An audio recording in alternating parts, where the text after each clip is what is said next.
এদিকে জ্বালানি তেলের দাম বৃদ্ধি হওয়ায় এর প্রভাব পড়েছে বাজারে। রাজধানীর খুচরা বাজারে সাম্প্রতিক সময়ে নিত্য প্রয়োজনীয় সকল পণ্যের বাজার চড়া। এদিকে সোনালী মুরগি, সয়াবিন তেল ও সুগন্ধি চালের বাজারে সরবরাহ সংকটের অজুহাতে দাম বেড়েছে। দাম বেড়ে সোনালী মুরগি কেজি ৩৮০ থেকে ৩৯০ টাকা এবং ব্রয়লার ১৯০ থেকে ২০০ টাকায় বিক্রি হচ্ছে। একই সঙ্গে ডিমের দাম বেড়ে ডজন প্রতি ১২০ থেকে ১৩০ টাকা। এছাড়া ভোজ্য তেলের সরবরাহ কিছুটা কম থাকলেও আগের দামই বিক্রি হচ্ছে বলে জানান ব্যবসায়ীরা।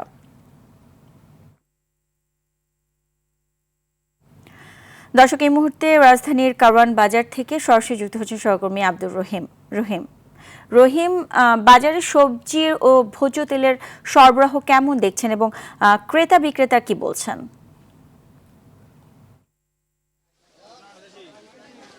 সুজানা, সকাল থেকে আমরা কারণ বাজারের বিভিন্ন সবজি বাজার থেকে শুরু করে ভোজ্য তেল এবং আনুষঙ্গিক যে আমদানি নির্ভর যে পণ্যগুলো রয়েছে আমরা ঘুরেছি এবং যে ব্যাপারগুলো আমরা দেখেছি, জ্বালানি সংকটের কারণে কিন্তু আমদানি নির্ভর যেই সব পণ্য রয়েছে, বিশেষভাবে ভোজ্য তেল, মশলা জাতীয় যেই পণ্য রয়েছে সেগুলো কিন্তু দাম বেড়েছে। বিশেষভাবে যদি ভোজ্য তেলের কথা বলি, তেলের সরবরাহ কিন্তু কমে গিয়েছে অনেকটা এবং গায়ের রেটের চাইতেও কিন্তু ৫ টাকা বেশি বিক্রি হচ্ছে বলে ব্যবসায়ীরা জানিয়েছে। ৫ লিটার তেল কিন্তু আগে গায়ের রেট ৯৫০ থেকে ৫৫ টাকা ছিল, যেটি আজকে কিন্তু ১০০০ টাকা পর্যন্ত নেওয়া হচ্ছে, এটি কিন্তু ব্যবসায়ীরা জানিয়েছে এবং কিছু ক্ষেত্রে তারা তাদের যে গায়ের রেট সেটি তারা রাখছেন তাদের কাছে বেশি বাজার করলে। এছাড়া যদি আমরা বলি, দাম বেড়েছে কিন্তু আতপ চাল, যেটি কিন্তু ১৬০ টাকা কেজি বিক্রি হচ্ছে এবং চিনির দাম বেড়েছে। চিনি ১০৫ টাকা বিক্রি হলে সেটি কিন্তু আজকে ১১০ টাকা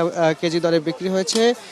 লবণের দাম বেড়েছে, লবণ কিন্তু ৪০ টাকা কেজি দরে বিক্রি হয়েছে এবং ২৫ কেজির বস্তায় ৫০ টাকা বেড়েছে বলে ব্যবসায়ীরা জানিয়েছে। দাম বেড়েছে খোলা ময়দার, যেটি আগে ৪৫ থেকে ৫০ টাকা কেজি দরে বিক্রি হতো, সেটি কিন্তু আজকে ৬০ টাকা কেজি দরে বিক্রি হচ্ছে। এছাড়া দাম আগের মতো রয়েছে, কিন্তু ছোলা এবং আদা, রসুন এগুলোর দাম আগের মতো রয়েছে। দাম কিছুটা কমেছে গরুর মাংস এবং খাসির মাংসে কেজি প্রতি ২০ থেকে ৩০ টাকা কমে বিক্রি হয়েছে বলে আমরা জানতে পেরেছি।